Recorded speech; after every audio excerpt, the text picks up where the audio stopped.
नमस्कार, मैं रणवीर आप सभी का स्वागत करता हूं आपके अपने YouTube चैनल नॉलेज मस्ट है में। आज के इस वीडियो में हम जानने वाले हैं अल्प प्राण और महाप्राण क्या होता है। दोस्तों, अगर अल्प प्राण और महाप्राण को लेकर आपके मन में कोई भी कंफ्यूजन है तो यह वीडियो आपके लिए संपूर्ण वीडियो होने वाली है। इस वीडियो को देखने के बाद आपको अल्प प्राण और महाप्राण को समझने में कोई भी दिक्कत नहीं होगी और मैं इस तरीके से इसको बताऊंगा कि आप इसको हमेशा हमेशा के लिए याद रख पाएंगे। चलिए दोस्तों, आगे बढ़ते हैं बिना किसी देरी के। तो सबसे पहले हम जान लेंगे कि श्वास यानी कि प्राण वायु की मात्रा के आधार पर वर्ण का जो भेद रखा गया है वह दो रखा गया है। मतलब श्वास यानी कि जिसे हम प्राण वायु भी कह सकते हैं, श्वास को प्राण वायु कहा जाता है। श्वास की मात्रा के आधार पर वर्ण भेद। तो प्राण का अर्थ वायु होता है दोस्तों, प्राण का अर्थ वायु होता है और व्यंजनों के उच्चारण करते समय बाहर आने वाली श्वास वायु की मात्रा के आधार पर व्यंजनों के दो भेद हैं। प्राण का अर्थ क्या होता है दोस्तों? वायु। और जैसे ही हम व्यंजन का उच्चारण करते हैं तो श्वास की मात्रा के आधार पर, मतलब हवा जो बाहर आती है उसके आधार पर व्यंजन को दो भागों में बांटा गया है और वह दो नाम जो हैं वो हैं अल्प प्राण और महाप्राण। इसको एक बार फिर से देख लीजिए। प्राण का अर्थ है वायु। व्यंजनों का उच्चारण करते समय बाहर आने वाली श्वास वायु की मात्रा के आधार पर व्यंजनों के दो भेद हैं। नंबर 1 में है अल्प प्राण और नंबर 2 में है महाप्राण। अब इससे थोड़ा आगे बढ़ते हैं। अब अल्प प्राण को समझ लेते हैं कि अल्प प्राण क्या होता है, अल्प प्राण किसे कहा जाता है। तो जिन वर्णों के उच्चारण में वायु की सामान्य मात्रा रहती है और हकार जैसी ध्वनि बहुत ही कम निकलती है वे अल्प प्राण कहलाते हैं। एक बार फिर से देख लेते हैं इसको दोस्तों। जिन वर्णों के उच्चारण में वायु की सामान्य मात्रा रहती है और हकार जैसी ध्वनि बहुत ही कम होती है वे अल्प प्राण कहलाते हैं। या फिर इसको ऐसे भी कह सकते हैं सरल शब्दों में कि जिन व्यंजनों के उच्चारण में मुख से कम हवा निकलती है वे अल्प प्राण कहलाते हैं। प्रत्येक वर्ग का पहला, तीसरा और पांचवा वर्ण अल्प प्राण व्यंजन होता है, जैसे क, ख, क के बाद ग और ङ। तो मतलब क्या निकल के आ रहा है अल्प प्राण में कि जिन वर्णों के उच्चारण में मुख से कम वायु निकलती है उसे हम अल्प प्राण कह सकते हैं। जिन वर्णों के उच्चारण में वायु की सामान्य मात्रा रहती है और हकार जैसी ध्वनि निकलती है, मतलब ह जैसी ध्वनि निकलती है और यह ध्वनि बहुत कम निकलती है। हकार जैसी ध्वनि तो निकलती है लेकिन यह ध्वनि बहुत कम मात्रा में निकलती है, तो समझ लीजिए वह क्या है, वह अल्प प्राण है। और अल्प प्राण को समझने का जो सिंपल तरीका होता है वह आप कवर्ग से लेकर पवर्ग तक, जित 5 वर्ग आएंगे कुल मिला के, 5 वर्ग में कुल मिला के 25 वर्ण रहेंगे और हर वर्ग का पहला, तीसरा और पांचवा वर्ण आप यहाँ देख पा रहे हैं। कवर्ग में मैंने 3 वर्ण लिखा हुआ है जो कि क पहला है, ग तीसरा है और ङ ये पांचवा है। बीच में दूसरा और चौथा छोड़ दिया गया है दोस्तों। उसी प्रकार से चवर्ग में देख लीजिए, च पहला वर्ण है, ज तीसरा वर्ण है और ये पांचवा वर्ण है। उसी प्रकार देख लीजिए इसमें टवर्ग में ट पहला वर्ण है, ड तीसरा वर्ण है और न पांचवा वर्ण है। उसी प्रकार फिर से आगे देख लेते हैं। तवर्ग में त पहला वर्ण है, द तीसरा वर्ण है और न पांचवा वर्ण है। फिर सबसे अंत वाला देख लेते हैं। पवर्ग में प पहला वर्ण है, ब तीसरा वर्ण है और म पांचवा वर्ण है। इसके साथ साथ दोस्तों व्यंजन में जो अंतस्थ व्यंजन आते हैं वह भी अल्प प्राण ही होते हैं। अंतस्थ व्यंजन में कौन कौन सा आएगा? य, र, ल, व। तो ये चारों के चारों क्या होंगे? यह भी अल्प प्राण ही होंगे। मतलब इनके उच्चारण में मुख से जो ध्वनि निकलेगी वह बहुत ही कम मात्रा में निकलेगी या फिर हकार जैसी ध्वनि जो निकलेगी उसकी मात्रा बहुत कम होगी। तो दोस्तों इस प्रकार से आपने अल्प प्राण को समझ लिया। अल्प प्राण क्या है? जिसमें श्वास वायु की सामान्य मात्रा रहती है और हकार जैसी ध्वनि बहुत ही कम मात्रा में निकलती है। या फिर इसको आप कह सकते हैं कि जिन व्यंजनों के उच्चारण में मुख से कम हवा निकलती है वे अल्प प्राण कहलाते हैं। और इसको समझने का क्या बेस्ट तरीका था, इसको याद रखने का सिंपल सा तरीका कि प्रत्येक वर्ग का पहला, तीसरा और पांचवा वर्ण जो होता है वह अल्प प्राण होता है। इसके साथ साथ अंतस्थ व्यंजन जितने भी होते हैं य, र, ल, व, ये चारों के चारों भी अल्प प्राण की श्रेणी में ही आते हैं। दोस्तों इस प्रकार से आपने अल्प प्राण को समझ लिया। अब महाप्राण को समझ लेते हैं। दोस्तों महाप्राण में इसका अपोजिट हो जाएगा। इसमें हकार जैसी ध्वनि बहुत कम निकल रही थी इसमें अल्प प्राण में, लेकिन महाप्राण में क्या होगा, हकार जैसी ध्वनि अधिक होगी। और इसके उच्चारण में मुख से कम हवा निकल रही थी, तो इसके उच्चारण में मुख से अधिक हवा निकलेगी। इसको एक बार देख लेते हैं दोस्तों।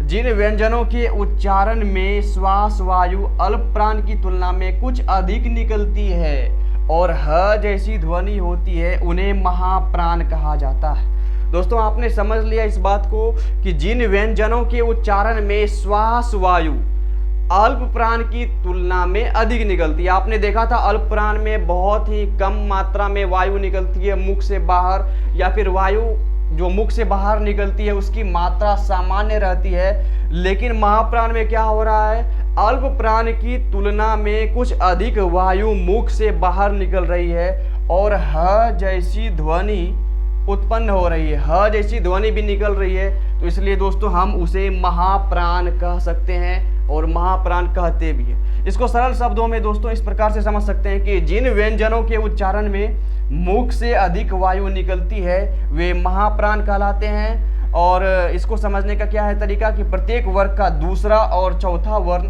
तथा समस्त उष्म वर्ण क्या कहलाता है, महाप्राण कहलाता है। दोस्तों महाप्राण और अल्प प्राण में एक सिंपल सा अंतर यह रहेगा कि अल्प प्राण में मुख से कम ध्वनि बाहर आएगी और महाप्राण में अल्प प्राण की तुलना में मुख से अधिक ध्वनि बाहर आएगी। और अल्प प्राण में क्या था कि आपको प्रत्येक वर्ग का पहला तीसरा और पांचवा वर्ण जो होता है वह अल्प प्राण की श्रेणी में आता है, जबकि महाप्राण में क्या है, प्रत्येक वर्ग का दूसरा और चौथा वर्ण महाप्राण की श्रेणी में आता है। दोस्तों इसको इस प्रकार से समझ सकते हैं कि जैसे कवर्ग का यहाँ पे देख लीजिए, ख जो है यह दूसरा वर्ण है और घ ये चौथा वर्ण है। उसी प्रकार चवर्ग में ये जो छ है, छ दूसरा वर्ण है और झ ये चौथा वर्ण है। फिर टवर्ग में देख लेते हैं, ठ ये दूसरा वर्ण है और ड ये चौथा वर्ण है। फिर तवर्ग में देख लेते हैं, ये थ दूसरा वर्ण है और द चौथा वर्ण है। फिर पवर्ग में देख लेते हैं, फ ये दूसरा वर्ण है और भ ये चौथा वर्ण है। इसके साथ साथ जो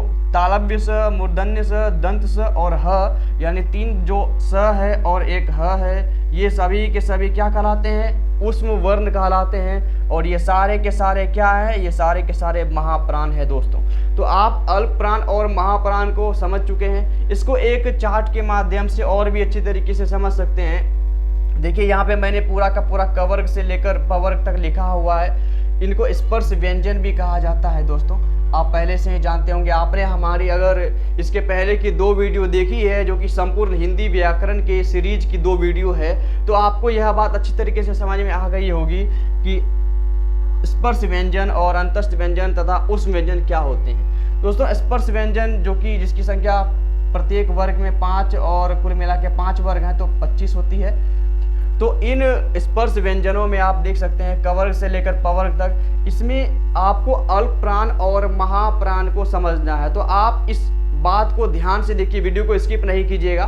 तो कवर्ग को सबसे पहले देख लेते हैं। कवर्ग का उदाहरण सबसे पहले लेते हैं। कवर्ग में आप देख सकते हैं क जो है ये पहला वर्ण है, पहला वर्ण को आप घेर दीजिए, फिर तीसरा वर्ण को आप घेर दीजिए, फिर पांचवें वर्ण को भी आप घेर दीजिए। दोस्तों इस प्रकार से जो आपने पहला तीसरा और पांचवा वर्ण को घेरा लगाया है, इसको एक सर्किल किया हुआ है, तो यह समझ लीजिए कि इसके उच्चारण में मुख से कम हवा निकलती है। यह जो पहला तीसरा और पांचवा वर्ण होता है, इसके उच्चारण में मुख से कम हवा निकलती है, तो ये क्या हो जाएंगे, ये अल्प प्राण हो जाएंगे। और बाकी जिसको आपने दोस्तों नहीं घेरा हुआ है वो महाप्राण हो जाएंगे, क्योंकि इसके उच्चारण में मुख से अधिक वायु निकलती है। तो प्रत्येक वर्ण का जितने भी वर्ग हैं सभी वर्ग का घेर दीजिए।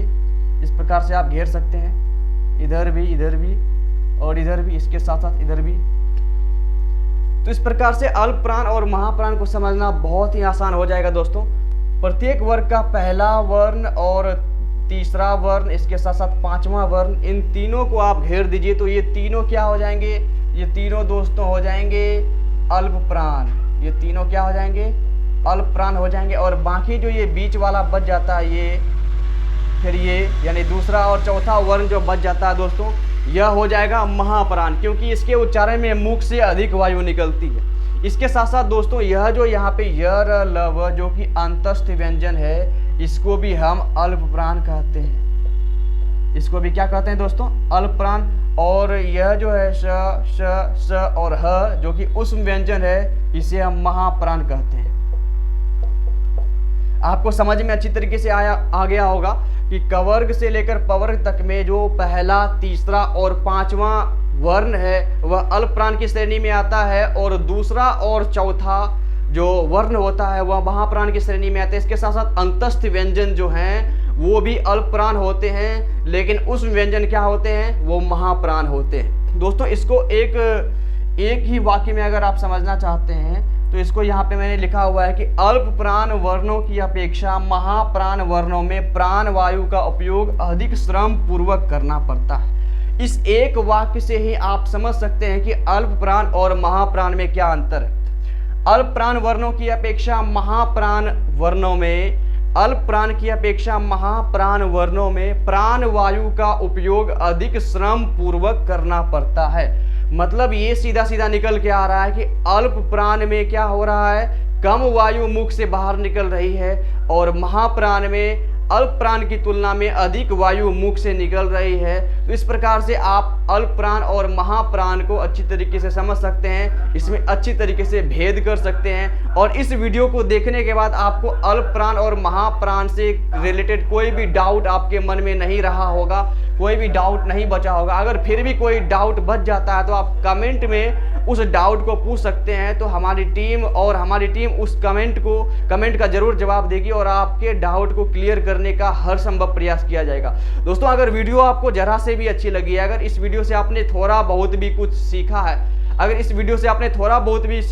तो आप इस वीडियो को लाइक जरूर कीजिए।